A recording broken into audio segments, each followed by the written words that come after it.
గడప గడపకు బీజేపీ కార్యక్రమంలో భాగంగా వచ్చే ఎన్నికల్లో భారతీయ జనతా పార్టీని గెలిపించాలని బొట్టుగూడలో ఈరోజు ప్రచారం నిర్వహించినాం. మరి ముఖ్యంగా ఇక్కడ దాదాపు మరి ఈ వార్డులో బీజేపీ సానుభూతి పరులు అధిక సంఖ్యలో ఉన్నారు. అందరూ కూడా ఈసారి తప్పకుండా బీజేపీకి అవకాశం ఇస్తాం. మరి ఈ యొక్క నియోజకవర్గంలో గతంలో అన్ని పార్టీలకు అవకాశం వచ్చింది, మళ్ళీ ఒకసారి బీజేపీకి ఈసారి రావాలన్న ఒక ఆలోచన అందరిలో ఉంది.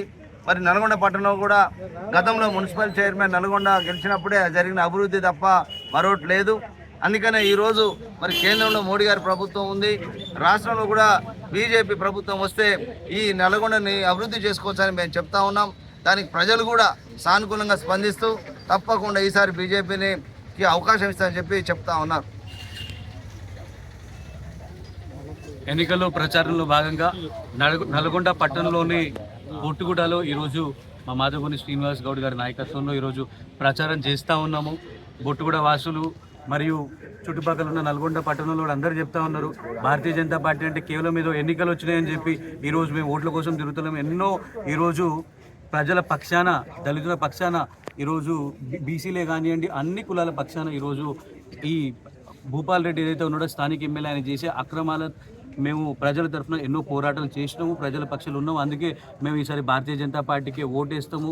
మరి ఈరోజు చాలా ముఖ్యంగా ఈరోజు భారతీయ జనతా పార్టీ ఈరోజు చెప్పడం జరిగింది, రాష్ట్రంలో బీసీ ముఖ్యమంత్రి అవుతాడని చెప్పి ఎన్నడూ లేని విధంగా ఏ పార్టీలు కూడా ఇంతవరకు ఎప్పుడు లేని విధంగా ఈసారి భారతీయ జనతా పార్టీ చెప్పడం జరిగింది. దాంట్లో భాగంగా మరి నల్గొండలో కూడా మాధవని శ్రీనివాస్ గౌడ్ గారు ఒక బీసీ నాయకుడిగా ఎన్నో సంవత్సరాల నుంచి సేవా కార్యక్రమాలు చేస్తూ ఉన్నారు, ఎన్నో పోరాటాలు కూడా చేసిండ్రు. వారికి ఒక్కసారి అవకాశం ఇస్తాము, భారతీయ జనతా పార్టీకి అవకాశం ఇస్తాము.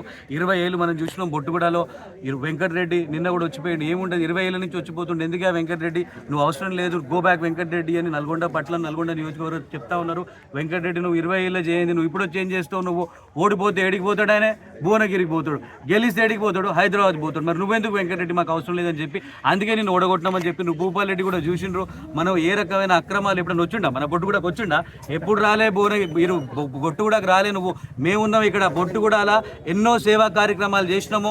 మేము దళితుల పక్షాన, బీసీల పక్షాన, అన్ని కులాల పక్షాన, మతాలకు అతీతంగా మేము ఎన్నో మా ఫౌండేషన్ తరఫున ఎన్నో కార్యక్రమాలు చేసినాం. ఖచ్చితంగా ఈసారి పువ్వు గుర్తుకే ఓటేస్తాము, భారతీయ జనతా పార్టీకే ఓటేస్తామని చెప్పి బొట్టుగూడ ప్రజానికం అంతా చెప్తున్నారు. మీరు చూస్తారు December 3న మీరు ఖచ్చితంగా ఈరోజు ఎన్నో ప్రచారాలు గిచారాలు పెద్ద ఎత్తున చేస్తున్నారు. కేవలం ఇవన్నీ కూడా ఎలక్షన్ల ప్రచారం మాత్రమే, వాళ్ళు ప్రజల పక్షాన నిల్చున్నట్టు కాదు. అందుకే నేను నల్గొండ ప్రజానికానికి మరొకసారి విజ్ఞప్తి చేస్తున్నా, ఈ ఒక్కసారి భారతీయ జనతా పార్టీకి అవకాశం ఇవ్వండి, ఈ ఒక్కసారి కమలం పువ్వు గుర్తు కోటేయండి. మీకు ఒక బడుగు బలిగిన వర్గాలకు సంబంధించిన ఒక ఎమ్మెల్యే అవుతాడు, మళ్ళీ ఇట్లాంటి అవకాశం రాదు. అందుకని మీరు అందరూ కూడా సద్వినియోగం చేసుకుని ఒక అవకాశం ఇవ్వాల్సిందిగా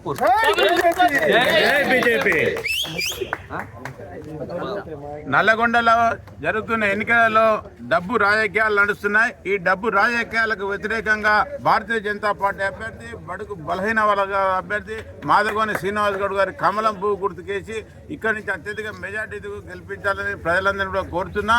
ముఖ్యంగా ఈ యొక్క అసెంబ్లీలో అన్ని రంగాల్లో వెనుకబడ్డది. ఏమన్నా అభివృద్ధి జరిగిందంటే అది కేంద్ర ప్రభుత్వం ఈ యొక్క నల్గొండ మున్సిపాలిటీని అమృత్ స్కీమ్ కింద టేక్ ఓవర్ చేసి ఈ యొక్క డ్రైనేజ్ విషయంలో కానీ, యూజీడీ విషయంలో కానీ, ఈ పార్కులో డెవలప్మెంట్ కానీ ఇవన్నీ కూడా అభివృద్ధి జరుగుతుందంటే కేవలం భారతీయ జనతా పార్టీ కేంద్ర ప్రభుత్వం అమృత్ స్కీమ్ ద్వారా ఇచ్చిన నిధులతోటే ఈ యొక్క అభివృద్ధి జరుగుతుంది.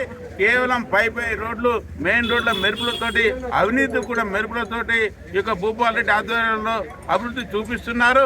ఒక కిలోమీటర్కు 1200 రూపాయలు దుర్వినియోగం చేసి ఆ అవినీతి సొమ్ముతోటి గెలవాలని చూస్తున్నారు. మరోవైపు కోమటిరెడ్డి వెంకటరెడ్డి అవినీతి సొమ్ముతోటి ఇక్కడ ఖర్చు పెట్టి గెలవాలని చూస్తున్నారు. కాబట్టి ప్రజలందరూ కూడా గమనించి డబ్బుకు వ్యతిరేకంగా బడుగు బలహీన వర్గాల అభ్యర్థిని మీరు ఆశీర్వదించాలని ఒకసారి విజ్ఞప్తి చేస్తున్నారు. శాసనసభ ఎన్నికల్లో భారతీయ జనతా పార్టీకి నల్లగొండలో బ్రహ్మరథం పడతా ఉన్నారు. కాంగ్రెస్ పార్టీని, టీఆర్ఎస్ పార్టీని చూసినారు. కాంగ్రెస్ పార్టీ 20 సంవత్సరాల పాలన చూస్తున్నారు, టీఆర్ఎస్ పాలన 5 సంవత్సరాలు చూసినారు. పూర్తిగా కూడా రెండు అభ్యర్థులు కూడా, రెండు పార్టీలు కూడా పూర్తిగా వైఫల్యం చెందింది. నల్లగొండలో ఎంతో అంత అభివృద్ధి జరిగిందంటే అది కేంద్ర ప్రభుత్వం యొక్క నిధులతోటి సొమ్ము కేంద్ర ప్రభుత్వానికి సోకు రాష్ట్ర ప్రభుత్వంగా మారింది. నల్లగొండ పట్టణంలో తిరిగే పరిస్థితి లేదు, అంతటా కూడా రోడ్లన్నీ కూడా గుంతలమయం అయిపోయినది. ప్రజలకు మౌలిక సదుపాయాలు లేవు. కాబట్టి ఈరోజు ఈ రాష్ట్రంలో ఉన్నటువంటి ముఖ్యమంత్రిగా కొనసాగే నైతిక హక్కు లేదు. అన్ని వర్గాల ప్రజలు మోసం చేసిండు. 2014 నుంచి ఎస్సీ కార్పొరేషన్ లోన్లు ఇవ్వలేదు, బీసీ కార్పొరేషన్ లోన్లు ఇవ్వలేదు, విద్యార్థులకు అందరూ కూడా ఫీజు రియంబర్స్ ఇవ్వలేదు, నోటిఫికేషన్లు ఇవ్వలేదు, నిరుద్యోగులకు నిరుద్యోగ వృత్తి ఇవ్వలేదు. 57 సంవత్సరాలు నిన్న వాళ్ళందరూ కూడా మరి పూర్తిగా కూడా పెన్షన్లు ఇస్తానని హామీ ఇచ్చి వాళ్ళ ఓట్లు వేసుకొని గెలిచినాడు. 2018లో ఎన్నికలు జరిగినప్పుడు గెలవంగానే వెంటనే రైతులందరూ కూడా ₹1,00,000 రుణమాఫీ చేస్తానని కబుర్లు చెప్పి మాయమాటలు చెప్పి రైతుల యొక్క ఓట్లు వేసుకొని రైతులను పూర్తిగా కూడా నట్టేట ముఖ్యమంత్రి నిరుద్యోగులకు మోసం చేసిండు. అన్ని వర్గాల ప్రజలను మోసం చేసినాడు. ఎక్కడ కూడా నోటిఫికేషన్ లేదు, రేషన్ కార్డులు లేవు, పెన్షన్లు లేవు. అదేవిధంగా ఈరోజు రుణమాఫీ లేదు, సబ్సిడీ లేదు, రైతులకు ఇస్తానంటే 10,000 రూపాయల యొక్క నష్టపరిహారం లేదు. అన్ని బంద్ చేసిన ముఖ్యమంత్రికి రేపు 3వ తారీఖు నాడు పూర్తిగా కూడా నల్లగొండ జిల్లా తెలంగాణ రాష్ట్ర ప్రజలందరూ కూడా ఈ యొక్క కేసీఆర్ పూర్తిగా కూడా బంద్ చేస్తారు, ఇంటికి పంపిస్తారు అనేటువంటి తెలియజేస్తూ ఈ యొక్క